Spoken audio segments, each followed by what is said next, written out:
epizodes no šīs spēles. Jā, no pašām beigām. Arī šo pārēju redz Krievijā, un tāpēc mums jāapstās vēl šie momenti. Jā, Bukārta moments, tas bija pirmajā periodā vēl.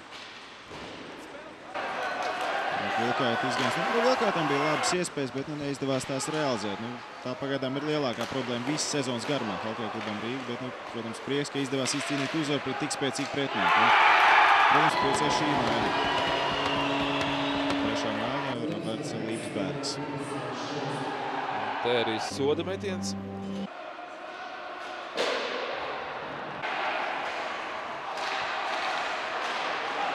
Jā, cik daudz Bukārtam to izdevību tomēr nebija. Bet to pašu pēdējo viņš izmantoja, kas nemaz varbūt tik labi nebija kā daži no iepriekšējām, bet īstajā brīdī. Te 1-1. Daudz uzbrukumu, tad arī sanāca beigās ielaist vārdus.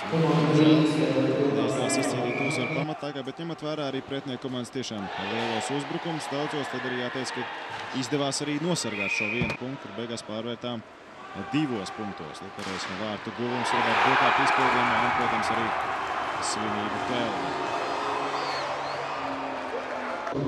Jā,